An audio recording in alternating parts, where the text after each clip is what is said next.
안녕하세요. 저는 할 말 다 못하면 자다가도 몸에 두드러기가 날 정도로 씩씩한 20대 후반의 여성입니다.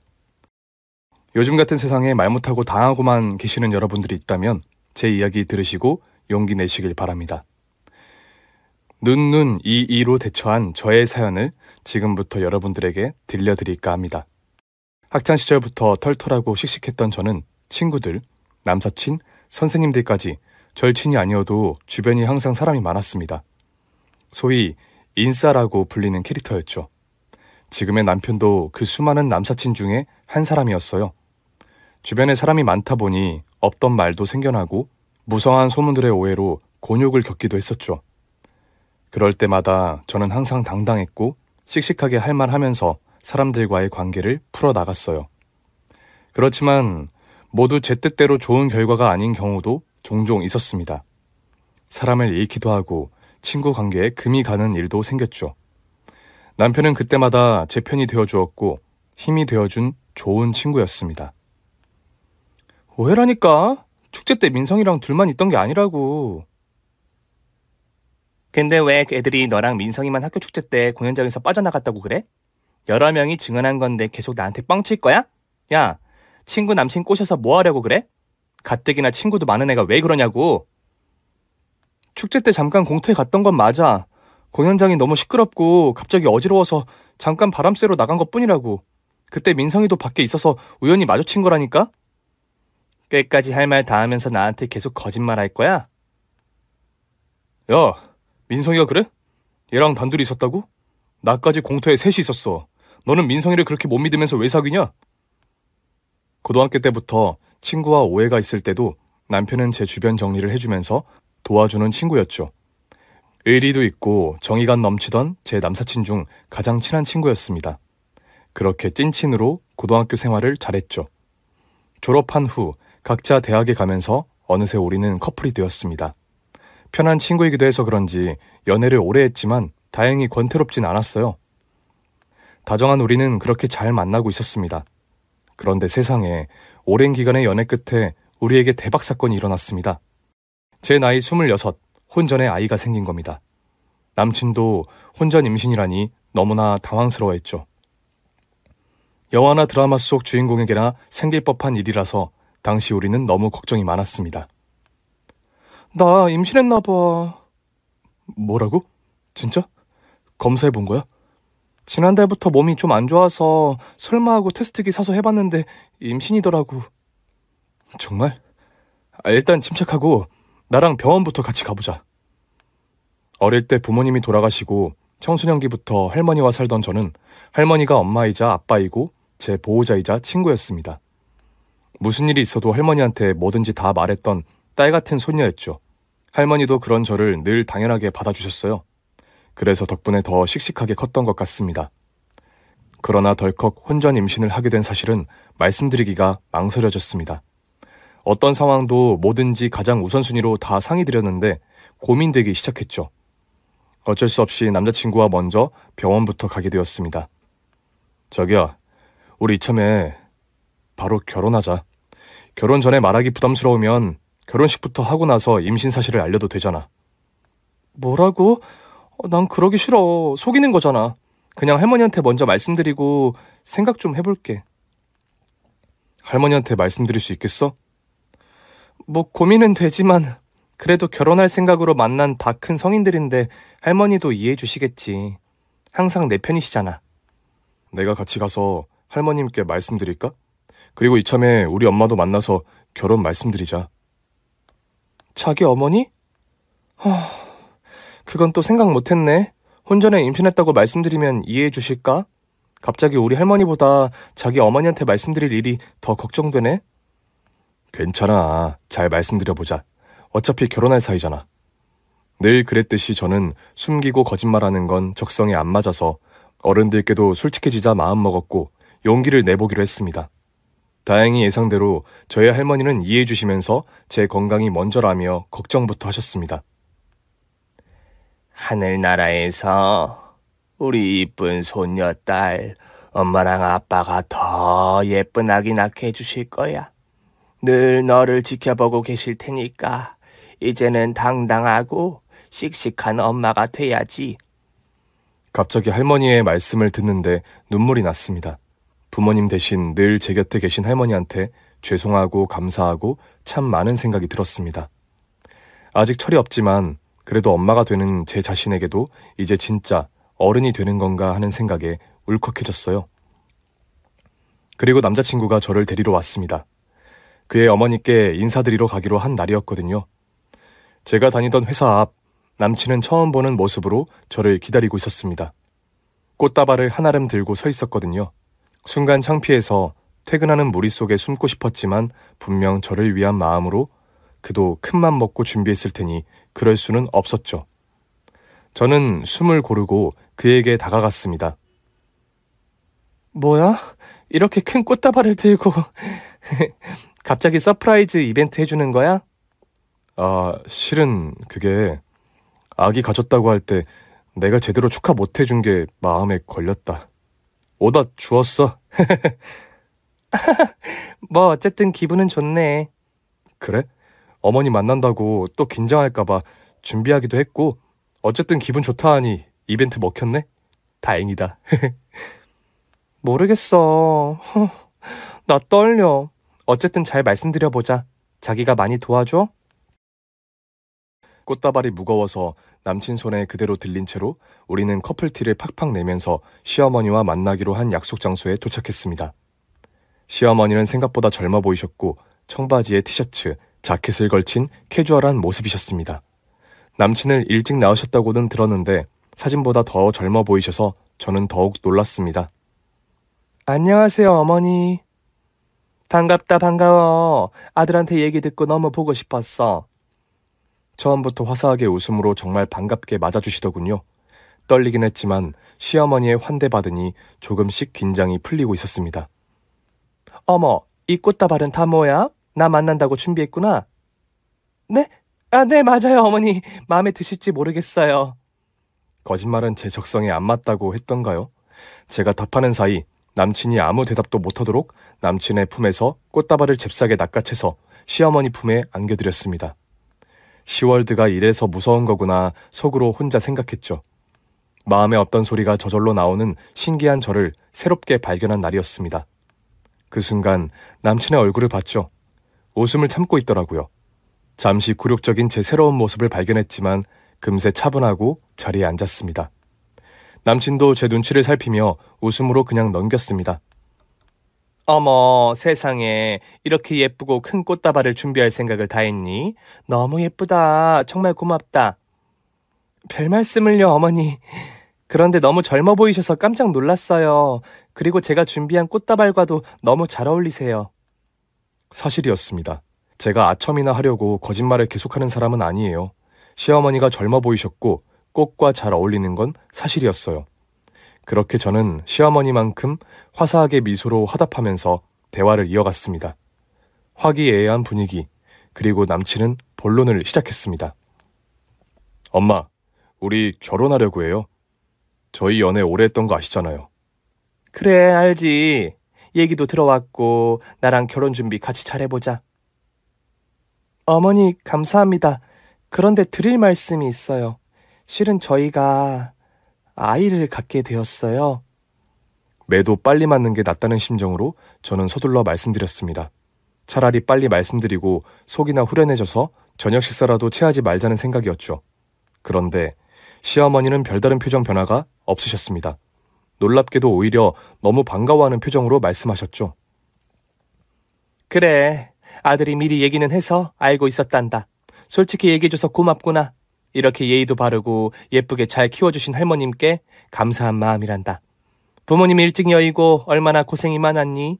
앞으로 내가 친엄마처럼 아껴줄게. 걱정하지 말거라. 실화인가요? 이렇게 좋은 시어머니는 드라마에서는 잘 안 나오던데 저는 행운아라고 생각되었습니다. 생각지도 못했지만 새 생명도 가지게 되었는데 시어머니까지 너무 쿨하고 좋은 분을 만나게 되어서 말이죠. 결혼이 이렇게 쉬운 건가 싶었습니다. 어머니 감사합니다. 그렇게 말씀해 주셔서 제가 정말 너무 감사드려요. 돌아가신 사돈어른께서도 하늘에서 흐뭇하게 지켜와 주실 거야. 시몬은 잠시 연극 무대에 몰입하여 독백 연기하는 여주인공처럼 보였습니다. 식당 천장을 올려보시더니 허공에 대고 사돈 어른들 걱정하지 전혀 마세요. 이제 제가 며느리 딸처럼 사랑으로 아껴주고 잘 보듬겠습니다. 기도하듯이 읊조리시고는 훌쩍거리며 울기 시작하셨어요. 저는 사실 당황스러웠지만 나쁘고 못된 시모보다야 얼마나 복인가 생각되었습니다. 게다가 제 가정 환경을 다 아시고도 울어주기까지 하다니 감동 그 자체였어요. 걱정과는 정반대로 시어머니와 첫 만남은 무사하게 마무리해서 기분이 너무 좋았습니다. 쿨한 시어머니, 게다가 외모뿐만 아니라 마인드도 젊게 사시는 분이구나 생각하니 너무 마음이 편했습니다.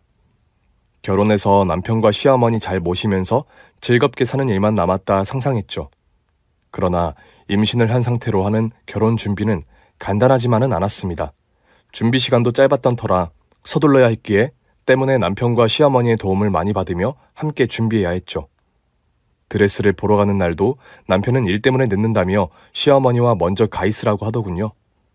몇 주 안 되었지만 친절하고 좋은 시모와 급격하게 친해져서 엄마처럼 생각하며 좋았습니다. 그리고 시어머니가 아는 지인이 운영하는 드레스샵으로 가게 되었습니다. 저와 시모는 샵에 도착해서 드레스를 구경하기 시작했습니다. 얘야, 이 드레스 너무 예쁘지 않니? 날씬한 우리 며느리야 아무거나 입어도 다 잘 어울리겠지만 내 눈에는 이게 가장 예쁜 것 같은데 이거 먼저 입어보렴. 네, 어머니. 예쁜데요? 입고 나올게요. 시어머니가 골라주신 첫 번째 드레스를 갈아입으려고 챙겼죠. 평상복이 아니다 보니 제 눈에는 전부 다 예뻐 보였습니다. 드레스를 입고 나오자 시어머니는 예쁘다를 연발하시며 남편이 해준다는 리액션과 동시에 사진을 엄청 찍어주셨어요. 게다가 시모는 아는 샵이다 보니 직원들도 합세하여 박수까지 쳐주시면서 제가 입은 드레스마다 격하게 호응해 주었습니다. 그리고 두 번째 드레스도 시어머니가 골라주시더니 또 입어보라셔서 입고 나왔습니다. 조금 타이트한 디자인의 드레스였지만 임신 초기라 배가 많이 나온 상태는 아니었기에 크게 불편함은 없었죠. 이번에도 시모는 아까와 마찬가지로 기분 좋게 사진을 찍어주셨고 다 잘 어울린다며 칭찬이 연발해 주셨습니다. 그리고 세 번째, 네 번째 계속되는 시어머니의 요구에 저는 좋기 10벌은 입어본 것 같았죠. 슬슬 지쳐가기 시작했어요. 계속되는 시어머니의 요구에 입었던 드레스가 뭐가 뭔지 모르겠더라고요. 사진을 봐도 헷갈리기 시작했을 정도였으니까요. 어머니, 저는 첫 번째 입었던 드레스 아니면 네 번째 입었던 드레스가 마음에 드는 것 같아요. 시어머니는 그때도 제게 옷 갈아입히며 인형놀이를 계속하실 생각이셨던 것 같습니다. 왜? 더 안 입어보게? 아는 샵이라 편하게 다 입어봐도 돼. 시간 많아 얘야. 그리고 우리 아들 아직 도착도 안 했는데 더 입어보자. 결혼식 드레스인데 신중해야 하지 않겠니? 왜? 벌써 힘들어? 네, 어머니 저 조금 힘든데요. 어머니가 이미 예쁜 거 많이 골라주셨으니까 입어본 드레스 중에 선택하면 될 것 같아요. 아가야, 그러지 말고 잠시 쉬었다가 몇 벌만 더 입어보자, 응? 내가 내 딸이라고 생각하니 정말 예쁜 드레스를 골라주고 싶어서 그래, 응? 시모가 그날 처음 좀 과하시다고 생각되었지만 어머니 말씀대로 딸처럼 생각해서 욕심내시나 보다 했죠. 그리고 저는 잠시 휴식 후 드레스 패션쇼를 시작해드렸습니다. 몇 벌을 더 입었는지 모를 정도로 이제는 정말 더 이상 못 입어보겠다 싶을 때 드디어 남편이 샵에 도착했죠. 아, 정말 미안해. 회사에 미리 사정을 말했었는데 오늘따라 급한 업무들이 터지는 바람에. 자기야, 정말 미안하다. 드레스는 골랐어? 그래, 우리 아들 고생하느라 늦었는데 어쩔 수 없지 뭐. 대신 엄마가 딸내미 드레스 골라주는 심정으로 잘 봐드리고 있었으니 걱정 마. 그래? 결혼식 드레스는 그래서 어떤 걸로 고른 거야? 이걸로 하려고. 이게 가장 예쁘더라고. 시어머니는 그날따라 엄청 기분업이 된 상태로 제가 답할 차례에도 본인 마음대로 드레스를 결정하시고 남편에게 대신 답해 주시더라고요. 저는 조금 황당했죠. 게다가 골라주신 드레스는 제가 입기에 너무 꽉 조이는 라인의 디자인이었습니다. 아무래도 결혼식 때 입기에는 부담스러워서 의사를 전달하려는 순간 시모는 본인이 고른 드레스를 직원에게 주더니 이걸로 해달라며 부탁하셨죠. 제 선택도 아닌 그 드레스가 결정되나 싶어 저는 마음이 다급해졌습니다. 어머니, 저는 그 드레스보다 이게 더 좋은데요. 그 드레스 디자인이 조금 입기 부담스러울 것 같아서요. 부담스럽기는 아가. 너 날씬해서 걱정 없다니까? 다 예쁘다니까. 이게 더 늘씬해 보이고 예뻤어. 다시 입어볼래? 쿨하던 시어머니는 오늘만큼은 고집도 있으시구나 생각했죠. 그래도 제가 입는 건데 무조건 양보할 상황은 아니었습니다. 아니요, 어머니. 지금 또다시 입어보기는 좀 힘들고요. 아까 어머니가 잘 찍어주셨던 사진 보면서 남편과 고르면 어떨까요? 그래, 그러렴. 근데 내가 골라준 게 진짜 너무 예뻤다니까. 사진 보나만 하지 뭐. 어쩌다 보니 남편이 심판이 된 상황. 드레스를 선택하는 신부가 둘이 된 기분이었습니다. 그리고 그날은 어머니가 양보해 주셨다고 해야 맞나요? 남편과 제 의견이 다행히도 같아서 제가 원하는 드레스를 선택할 수 있었습니다. 내가 고른 게 더 예쁘긴 했는데 아쉽지만 뭐 어쩔 수 없지. 너가 좋다는데. 그리고 아가야, 내 딸이다 생각하니까 욕심나서 좀 오버를 했나 보다. 이해해 주렴. 시어머니 말씀대로 오버를 좀 하시긴 했지만 그래도 우여곡절 끝에 본식 드레스는 잘 골랐고 어머니의 깊은 관심이려니 일단락되었습니다. 진짜 딸처럼 생각해서 그러셨겠지 하고 말이죠. 그 후 결혼식이 얼마 남지 않은 어느 날 저와 남편은 함께 같이 살 신혼집을 보러 다니게 되었습니다. 제 할머니나 시어머니가 사시는 집은 모두 한 동네였고 우리 부부도 어르신들과 가깝게 살면 좋겠다고 생각되어 근처로 집을 구하게 되었어요. 드레스샵에 이어 이번에도 시어머니가 아시는 지인분이 동네에서 오랫동안 부동산 중개업을 하신다고 추천받았습니다. 아는 분들을 총동원해서 매번 소개해 주시고 결혼 준비에 도움을 주시니 너무 좋았습니다. 어머니, 아시는 분들이 정말 많으신가 봐요. 너무 감사합니다. 내가 이 동네에서만 몇 년인데 그 정도야 문제없지. 그리고 내 딸 같은 며느리가 살 집인데 무엇보다 더 챙겨야 하지 않겠니? 그렇게 집도 심호와 알아보고 잘 계약을 끝냈습니다. 새 가구나 살림살이를 사서 넣는 것도 어머니와 상의드리게 되었고 정말 엄마처럼 아껴주시는구나 했죠. 드디어 행복한 결혼식. 인맥관계 넓으신 시어머니의 사람들로 넘쳐났고 저는 여기저기 어머니의 손에 이끌려 인사드리기 바빴습니다. 딸 같은 제 며느리예요. 예쁘죠? 모델 뺨칠 정도라니까. 결혼식 이후 근처를 돌아다닐 때도 시어머니 덕분에 모르는 분까지 인사를 건네실 정도였습니다. 한동안은 동네 연예인이 된 기분으로 항상 웃으며 인사를 드렸죠. 어머, 그 딸 같은 며느리 오셨네. 이제 슬슬 배가 불러오나 본데? 그러네. 결혼식 때는 전혀 티가 없더니 이제 아기 엄마 티가 나네요. 아하하하. 네, 안녕하세요. 엄마는 잘 계시지? 요즘 통 못 봤네. 바쁘신가? 딸 같은 며느리 챙기느라? 그러고 보니 결혼 후 신혼여행을 다녀와서 인사드린 게 마지막이었죠. 임신 5개월째. 배가 점점 불러오는데 어머니는 항상 바쁘시다고 하셔서 뵙기 어려웠죠. 저도 일하면서 태교도 하다 보니 정신없었습니다. 그리고 할머니가 돌봐주셔서 시어머니께 괜히 부담드리는 거 아닐까 싶어 전화통화만 드리게 되었죠. 딸내미, 관리는 잘하고 있니? 내가 요즘 너희 결혼식 이후 사람들 인사하고 다니느라 너희보다 더 바빴네. 잘 먹고 챙기렴. 이번 주말에는 꼭 얼굴 보자. 우리 둘이 저녁 먹는 거 어떠니? 그렇게 시모와 약속한 주말이 다가왔고 정말 오랜만에 시어머니와 저녁 식사를 하게 되었습니다. 시모가 미리 알려주신 식당은 동네에서는 조금 떨어져 있었죠. 처음 가보는 곳이라 저는 어머니가 저와 결혼 준비할 때처럼 데이트라도 하시려고나 생각했어요. 식당에 도착하니 시어머니가 먼저 도착해서 구석자리로 들어오라며 손짓하셨죠. 저는 반가워서 빠른 걸음으로 다가갔습니다. 그런데 어머니는 제가 처음 보는 표정으로 싸늘하게 쳐다보시더군요. 무슨 일인가 의아해서 여쭤보게 되었습니다. 어머니, 무슨 안 좋은 일 있으셨어요? 아니, 너는 택시 타고 오는데 지각이니? 오랜만에 보자고 하면 서둘러 오지. 아, 죄송해요. 일찍 나왔는데 주말이라 그런지 차가 너무 많더라고요. 꼬박꼬박 아주 말대답은 잘하네. 늦은 주제에. 누구시죠? 순간 제가 쿨하게 알던 시모의 모습과 전혀 다른 사람이었습니다. 당황스러웠죠. 그래도 저를 위해 주말에 식사 데이트하러 나와주신 자리인데 기분을 망쳐드리고 싶지 않았습니다. 저는 얼른 메뉴 보며 음식을 주문하려던 참이었죠. 어머니 죄송해요. 화 푸세요. 다음부터는 늦지 않도록 할게요. 어떤 거 드시고 싶으세요? 시모는 저를 쳐다보지도 않고 답도 하지 않으시더니 종업원을 불러 알아서 메뉴를 주문하셨습니다. 그때부터 저는 긴장이 되었습니다. 너무 차갑게 대하시는 게 느껴지기 시작했습니다. 별말 없이 핸드폰을 보고 계실 때쯤 주문한 음식을 저희 자리로 종업원이 가져와서 세팅을 하고 있었습니다. 폰을 보시다가 갑자기 뭔가 생각나신 건지 어머니가 저를 쳐다보시더니 일어나 보라고 말씀하시더라고요. 저와 종업원의 눈이 마주쳤고 조금 무안했지만 저도 모르게 자리에서 일어났습니다. 어머, 배가 제법 많이 나왔네?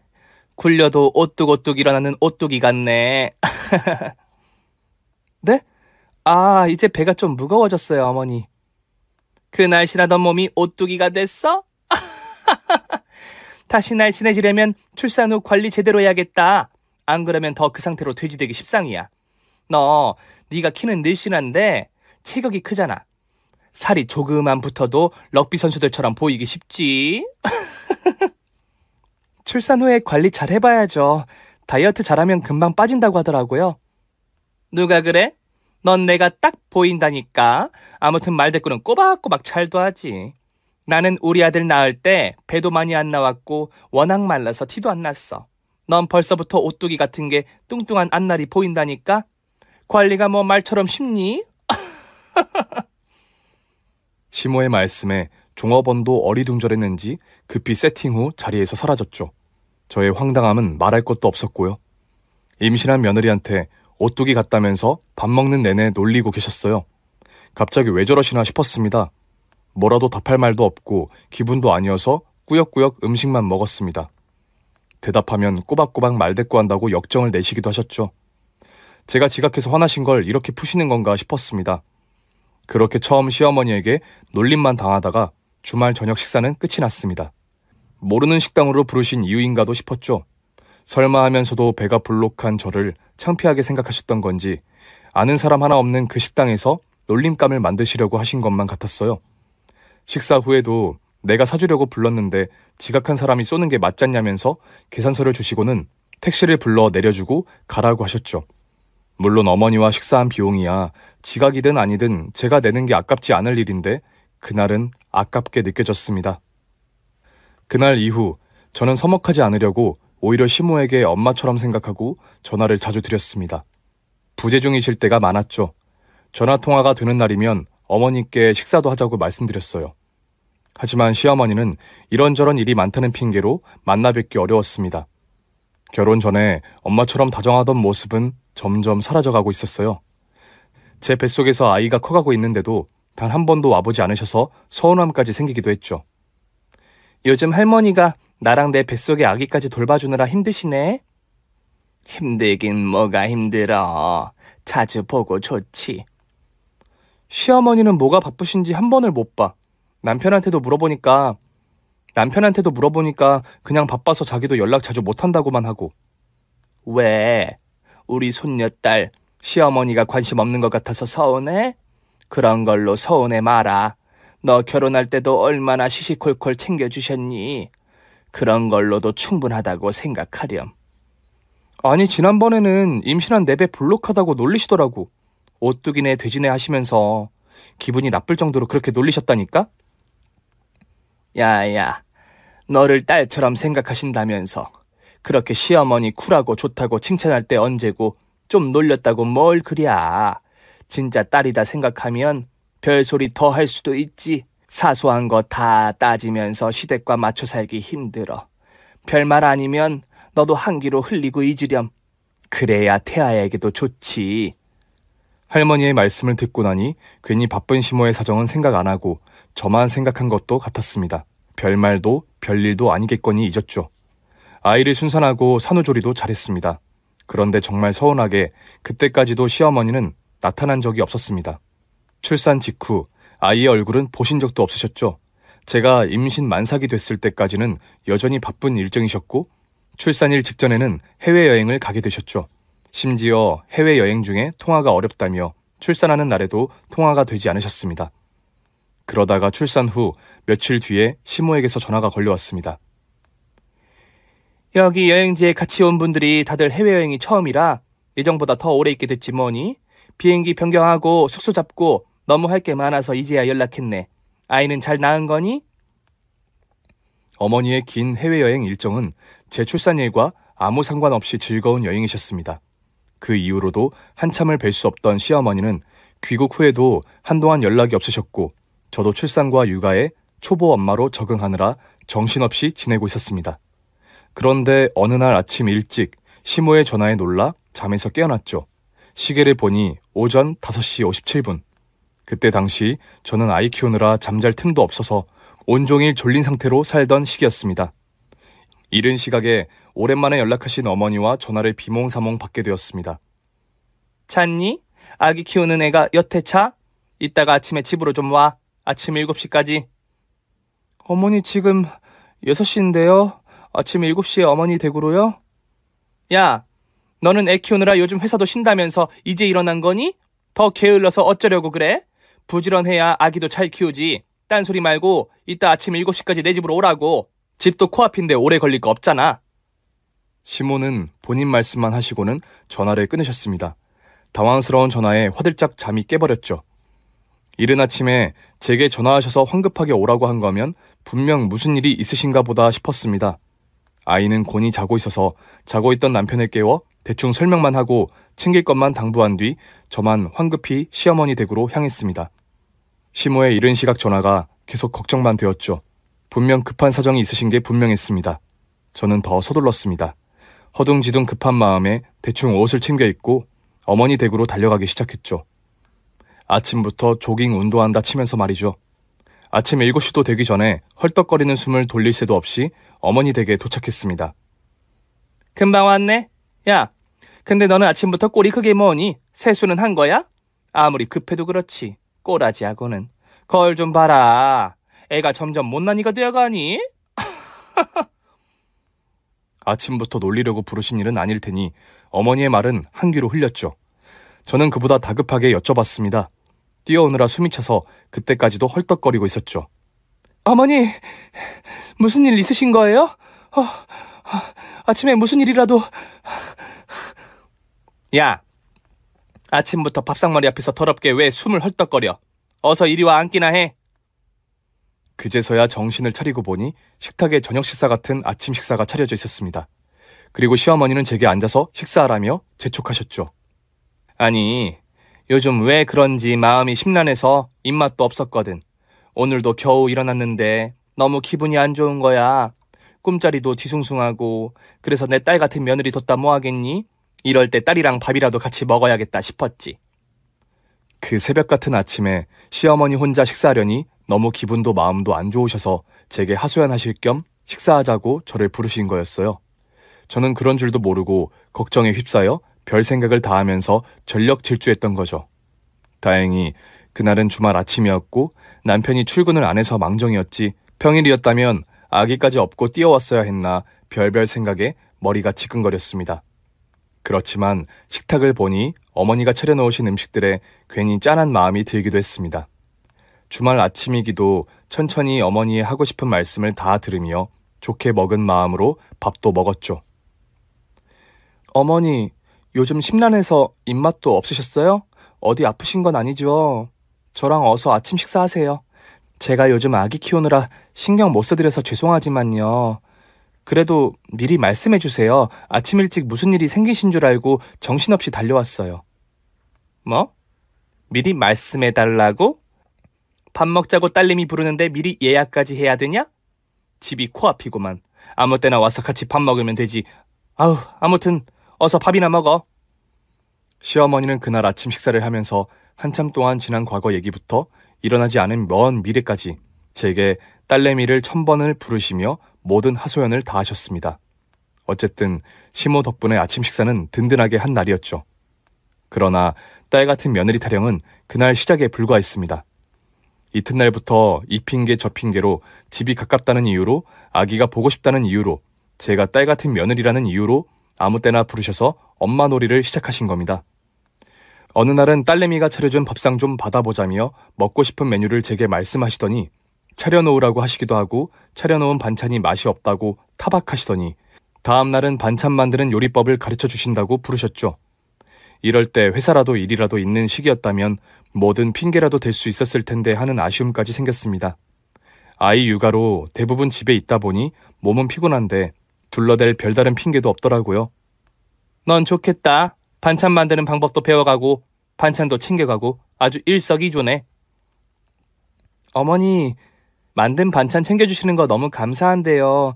요즘 정말 집에 반찬이 넘치게 많아요. 가뜩이나 애 아빠도 일이 바빠서 거의 밖에서 먹고 오는 경우가 많아서 집에 있는 찬도 지금 다 못 먹어요.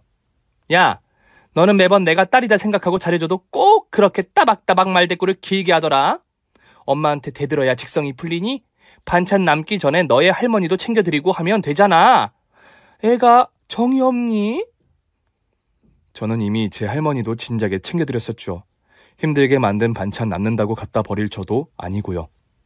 그런데 시모는 과하다 싶을 정도였죠. 일주일에 6일을 부르셔서 반찬만 만든 주간이 있다고 여러분이 생각해보세요. 식당에서 일한다고 해도 될 요리 일정 아닌가요? 게다가 가족이 먹는 기준 양도 아닌 식당 영업 수준의 양으로 반찬을 계속 만들자고 하시더라고요. 알고 보니 주변에 지인들이 많으신 시모는 여기저기 다 나눠줄 생각으로 그러셨던 거였죠. 반찬 재료비는 말 안 해도 아시죠? 처음에는 가족들 먹는 반찬이니 제가 재료를 사다 드렸죠. 그런데 시모가 요구하는 양의 기준이 다르다 보니 요리 재료 비용도 부담되었죠. 저는 시간이나 돈이 계속 너무 낭비라 생각되어 말씀드렸습니다. 어머니, 제가 핑계 대려고 말씀드리는 게 아니라요. 요즘 아기 키우면서 시간이 많이 없잖아요. 그래서 다음부터는 반찬 만들어서 나눠주시더라도 양이나 시간을 정해서 하는 게 좋을 것 같아요. 아시는 분들 전부 다 나눠드릴 수는 없잖아요. 실은 재료비도 많이 들기도 하고요. 야, 너는 진짜 내 딸이라 생각하면 나한테 그 정도도 안 해주냐? 남들도 그 정도는 다 해주는데 뭐 얼마나 돈을 썼다고 사사건건 불만이 많아? 재료비 들어간 것 때문에 그래? 그거 몇 푼 된다고? 너가 나를 엄마같이 생각해봐. 그거 아깝게 생각하겠냐고? 저는 분명 점점 더 시어머니와 생각의 차이가 생기고 있었습니다.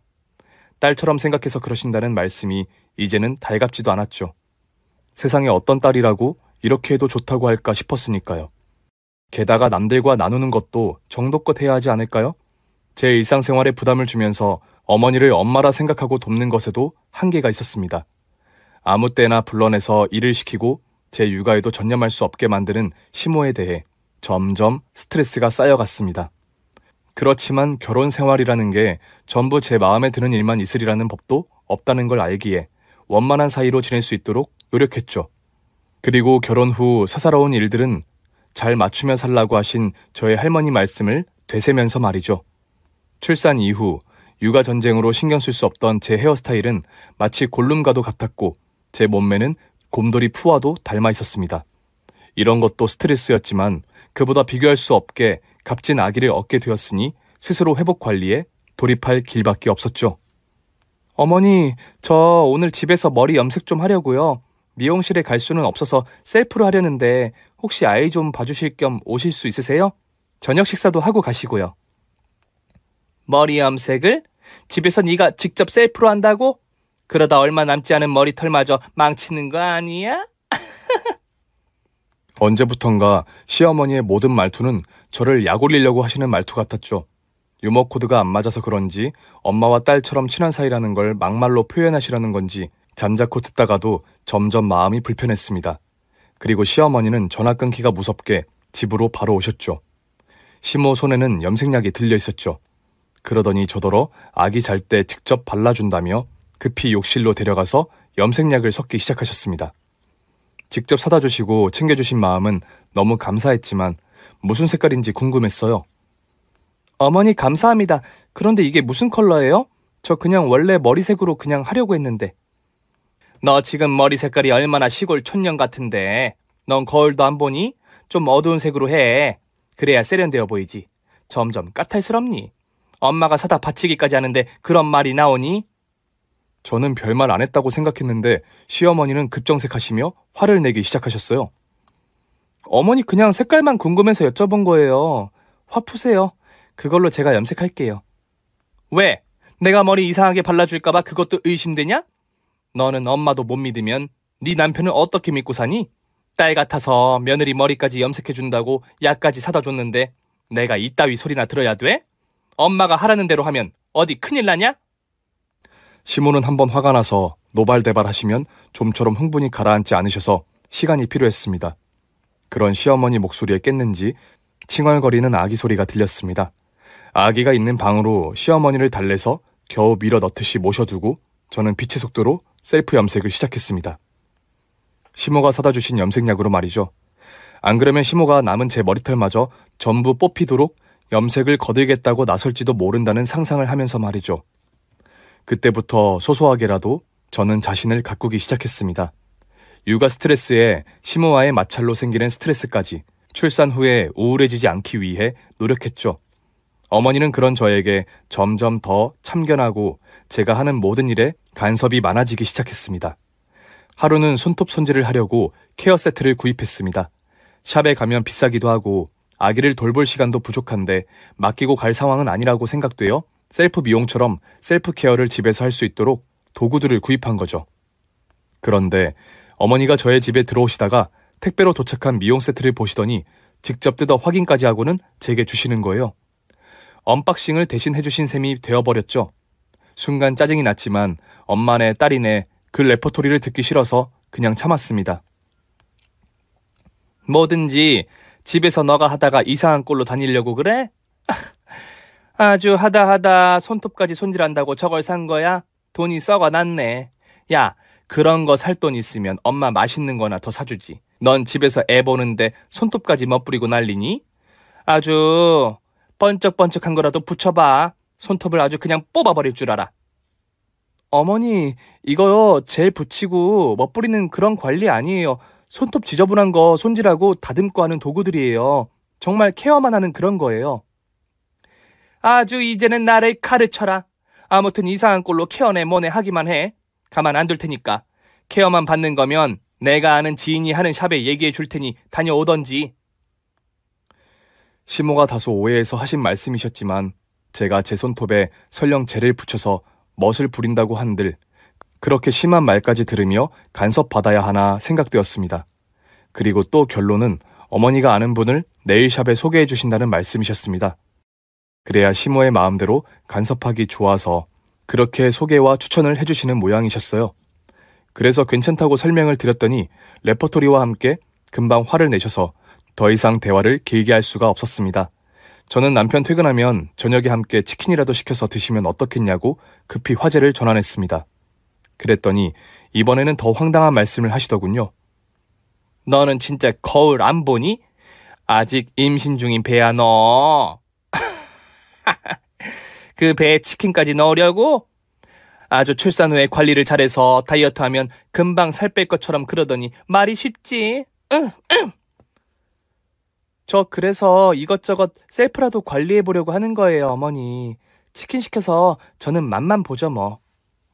아니, 나중에 내 손자 유치원에 보내게 되면 너 그 돼지꼴로 엄마라고 갈 거야?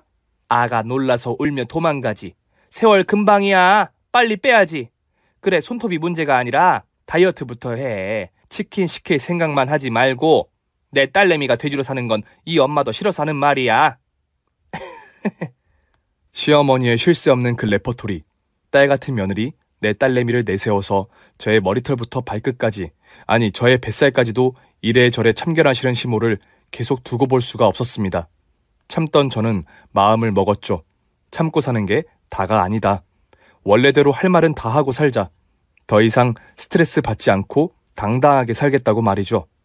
사실 남편도 저와 육아를 도우며 직장 생활하느라 정신이 없어서 제가 늘 시모와의 갈등을 얘기해봤자 어머니가 저를 딸처럼 가깝게 그러시는데 왜 큰일로 여기냐며 별일 아닌 듯 넘겼죠.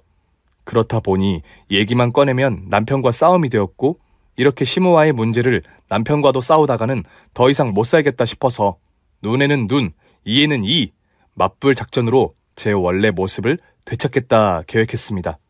시어머니를 진짜 제 엄마처럼 대하기로 말이죠. 시어머니는 평소와 같이 집에 와서 김장김치를 담그자며 부르셨습니다. 저는 날이 왔구나 생각했죠. 결전의 그날이었습니다. 최대한 내추럴한 헤어스타일은 묶은 건지 푼 건지 가늠하기 쉽지 않게 고무줄이 헐렁거리는 헐렁한 바지는 김장한 김치를 넣고 와도 될 정도로 넉넉한 사이즈, 발이 편해야 세상이 편하니까 슬리퍼는 기본이었죠. 정말 시어머니가 보면 경악할 모습이었습니다. 제가 봐도 이미 경악하며 아기를 안고 시모댁으로 즐겁게 향했죠. 세상에, 야, 너 왜 그래? 옷꼬라지가 뭐냐고. 백수 건달이야 뭐야? 엄마, 나 백수 맞잖아요. 몰랐어? 애기나 키우지 하는 일도 없는데 백수지 뭐. 얘가 미쳤나? 정신 나갔니? 곧 있으면 내 지인들이 긴장 돋는다고 집으로 올 거야. 왜 이러는 거야, 창피하게? 엄마 딸이 창피해요? 옷 사입게 그럼 용돈 좀 줘요. 엄마가 딸 제대로 된 옷도 좀 사주고 그런 소리를 하셔야죠. 시어머니는 넋이 나가셨죠. 빤히 째려보시더니 지인들이 온다고 계속 옷꼬라지를 타박하며 화를 내셨죠. 그래서 저도 화를 냈어요. 엄마, 딸한테 정말 너무하시는 거 아니에요? 엄마처럼 딸처럼 대하라고 하시더니 옷 사주는 돈이 아까워서 그러시는 거예요? 용돈 주시면 갈아입을 옷 사서 입고 온다니까 왜 그래요? 눈눈 이이 작전으로 제가 할 말 다 하자 당황한 시모는 상황이 급했는지 진짜 돈을 주더니 아기 놔두고 옷 사입고 오라며 누가 볼까봐 내쫓듯 내보내셨습니다. 다시 옷차림을 단정하게 하고 시모의 집으로 갔습니다. 아직 지인들이 도착하기 전이었습니다. 배추가 쌓여있는 거실은 발 디딜 틈이 없었죠. 그런 거실에서 저는 시모가 잘하시던 독백 연기를 시작해보았어요. 거실 바닥에 냅다 드러누워 액션도 곁들였죠. 엄마, 어머니, 저 용돈 좀 더 주세요. 옷값도 모자라서 제 돈 보태서 샀다고요. 그리고 엄마 딸이 요즘 애가 분유에다 기저귀에다 구입할 게 오죽 많냐고요. 엄마면 그런 거 알아서 사주셔야 하는 거 아니에요? 너무 당황한 시모는 할 말을 잃고 화를 삼키고 계셨습니다. 너, 당장 너 집으로 가. 뭐 잘못 먹었나? 아침부터 어디 깽판을 치고 있어? 일어나! 어서 안 일어나? 그때 시어머니의 지인들이 입장하셨습니다. 저의 연극 무대를 바라보는 관객이 되었죠. 엄마, 나 용돈 안 주면 여기 있는 이 배추들 싹 다 뜯어서 공중분해 시킬 거야. 잘 봐요. 저는 시모와 관객들 앞에서 배춧잎을 하나하나 뜯어다가 한 통을 번쩍 들어서 통째로 바닥에 날리기 시작했습니다. 마치 영화 웰컴 투 동막골에서 팝콘 터질 때 모습처럼 말이죠. 아, 안 돼, 내 배추! 배추가 금값인데, 아유, 얘가 왜 이러는 거야? 마음이 급해진 시모는 황급히 지갑을 꺼내서 제게 5만 원짜리 지폐를 계속 정신없이 꺼내시더니 쥐어주면서 배추를 사수하셨습니다. 저는 방긋 웃으며 배추 건들지 않겠다고 약속드리고 용돈 잘 쓰겠다고 꾸벅 절하듯 인사드렸죠. 잠시 정적이 지나자 관객들도 웃기 시작했습니다. 시모의 얼굴만 울상이 되셨죠. 그렇게 미친 연극 무대를 펼치고 난 후 저는 배고프다고 엄마 집밥이 최고라며 아무 때나 아기를 데리고 시어머니 댁으로 갔습니다. 반찬 투정도 함께 하면서 말이죠. 그리고 시모의 흰 머리를 보고 뽑아드린다고 건드리면서 염색해드리겠다고 호들갑을 떨고 제가 원하는 컬러의 염색약을 단숨에 발라놓기도 했죠. 엄마, 딸이 해주는데 싫으세요? 엄마 딸이 이렇게 아껴드리는데 표정이 왜 그러세요? 이후부터 시어머니는 제게 연락이 없으셨습니다. 제가 찾아가도 약속이 있다며 황급히 나가시고 자리를 피하시기까지 하셨죠. 남편과도 더 이상 싸울 일이 없어졌습니다. 다시 평화로운 일상이 돌아왔고 한동안은 제가 원해도 시어머니를 뵙지 못했죠. 그래도 언젠가 처음에 저를 아껴주신 마음으로 돌아와 주실 거라 믿고 있습니다. 딸 같은 며느리나 엄마 같은 시어머니로 지내는 건 쉽지 않겠지만 이제 더 좋은 사이가 될 수 있도록 회복하는 과정이라고 생각합니다. 제가 이 사연을 쓰고 있는데 시어머니께서 문자를 보내왔습니다. 시모에게 처음 받아보는 긴 문자 메시지였습니다. 제 맞불 작전에 놀라서 계속 피하시더니 어머니도 마음을 돌이키신 모양입니다. 문자의 일부 내용은 이러했습니다. 내가 딸 같은 며느리를 요구로 너를 너무 막대했던 모양이구나. 잘못했다. 손녀도 보고 싶고 너도 우리 아들도 보고 싶구나. 김장했던 김치가 잘 익었으니 먹고 챙겨가거라. 이번 주말에는 집에 와서 식사하자. 맛있게 엄마처럼 집밥 해줄게. 이제 차근차근 가족과 배려의 대화를 다시 나눠봐야겠습니다. 가깝다는 이유로 때로 가족이라는 명분으로 부담과 상처를 주지 않도록 노력하면서 말이죠. 여러분들도 이 피곤한 세상 할 말은 하면서 당당한 살아가는 삶이 되시길 바랍니다. 제 사연은 여기까지입니다. 오늘도 건강하세요. 사연 들어주신 여러분 감사합니다.